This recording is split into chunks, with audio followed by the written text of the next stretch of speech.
lot of what we consider religion is actually modeled after a story that is the story of Osiris and Horus, who was the son of Osiris. And Osiris was killed by his brother, Set, who we basically ascribe the name Set to Satan and Saturn. So a lot of this story is repeating itself over and over and over again. The story of 12 apostles, the story of resurrection, the 3 days to be resurrected. All of this is built into the story of Horus and going through this hero's journey story. So, and even the birth on December 25th or thereabouts, the winter solstice. That's the story of Osiris. So we see this just like Easter as well is related to Esther, which is Isis in this pantheon of the Egyptian gods, and this story repeats itself over and over and over again, even down to after the 25th of December until the 1st of January. You've got these like 6 days, 5 6 days of makeup right at the end of a year, because for each day in the cycle was 1 degree. So there were 360 days in the Egyptian calendar and the Sumerian calendar. And the reason why we have 360 days in both of those calendars is because they had a balance between masculine and feminine. The feminine calendar, or the lunar calendar, is 354.6 days, and when you include the leap year, and the solar calendar is 360 5.4 days. And so the two together average out exactly to 360 days. So it's because humanity has forgotten about the feminine. But all of the religions that we have their roots in some way, shape, or form in this same story.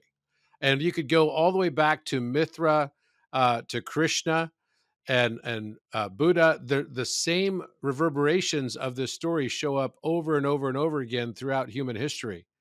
So, what is the point of religion? Right? I think that's probably the larger question. Why is religion there? I think that it depends on what ages we're living in. We live right now, and we're now in the age of Aquarius, but we were previously in the age of Pisces. And you could look and track time throughout history related to each of the aeons or 2,000-year cycles within a larger 24,000-year cycle of what we call the Great Year, or Plato referred to as the Great Year. And what that basically means is that, we go forward in procession of equinox, but we go backwards in precession. The word precess actually means to go backwards. So what do I mean by that? Well, we go from Capricorn to Aquarius, Aquarius to Pisces, a Pisces to Aries, Aries to Taurus, Taurus to Gemini, Gemini to Cancer, Cancer to Leo, and so on. But at the same time, we're going backwards in the larger cycle. So it's as if we're going through a Mobius strip. So if we didn't have watches, we didn't have clocks, and all we looked at was the stars, then what we would notice is that we literally go forward and we go backward at the same time. So that's why we went from Pisces to Aquarius, because if we were going forward in the equinox cycle, just as we do on an annual basis, on the great year basis, then we would have gone from Pisces into Aries, not to Aquarius, right? So we go backwards at the same time we're going forwards, because the true nature of time is that it loops. So what does this have to do with religion? Well, it turns out a lot, because the age of Pisces was the story of two fish swimming opposite directions. So think of it like this. You've got two fish that are tied together with a rope, right? And that's the separation between spirituality and science. So we have this age of science, we have this age of spirituality the last couple thousand years, and we're going opposite directions. Well, what is the other symbology? The prior to that period of time, which was exactly around the time of Jesus' birth, 2,000 years ago, what's called the meridian of time. Prior to this time, we had the age of Aries. So the age of Aries is represented by the ram, and the ram is also representing Mars and wars. So there were a lot of wars. This is the time period of the Hellenistic conflicts, the time period of the Roman Empire getting control of a large part of the civilized world at the time. the battles between, Persia and the Assyrians and all of these different movements that were happening around the Middle East and around the known world at that time. But at the same time, it was a period of sophistication because the opposite sign in the zodiac from Aries is Libra, and Libra is the balance scales. So this represents learning, it represents governance, it represents justice and mercy.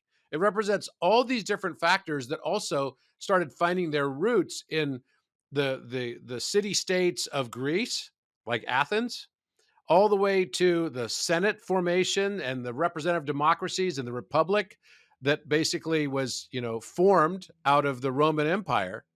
So when you start looking at all this, you say, oh, so all it was really doing was following the zodiac. Yeah. And in the time of Moses, which was also during the time of Aries, right? The period, or the 2,000-year period of Aries, they put lamb's blood on their doors at Passover. So the Hebrew name is Pesach. And Pesach, you have to put lamb's blood on your door, or the blood of the ram on your door, so that the destroyer would pass over your door and not take your firstborn child. And this is what is celebrated from the story of Exodus, which is the story of Moses taking the children of Israel out of the land of Egypt, out of their captivity. But then when Jesus comes, everyone's like, oh, let's do something with the ram or the lamb. And even Isaiah referred to the Lamb of God as the coming of Jesus coming forward, in 600 BC. But by the time Jesus comes, he says, no, I shall make you fishermen of men. I shall make you fishermen of men. And he's referencing that they're in the age of Pisces. And the symbol for Jesus is the fish, because it represents Pisces. And his mother was a virgin mother, the Virgin Mary. So we had the backdrop, or the opposite sign is always in the shadow consciousness. So this is why we've celebrated the Virgin, and we vilified things like, divine union, sexual union. So much so that certain religions decided that it's better not to get married at all. It's better not to even have that type of union. Let's have a total separation. And it's all the dualities coming out of the Piscean. The Piscean would be the era of Pisces. So each of these periods called an aeon. So what we're really doing is we're conforming to a musical system where there are actually 24 notes in a scale and 24,000 years, and a different note for every 1,000 years. So we're almost like in a music box dancing to this backdrop of the play, and the backdrop and the sets are changing every 2,000 years. But the storylines are remaining pretty similar because we're in these repetitive patterns. It's just we have a different backdrop. This is part of this game of life.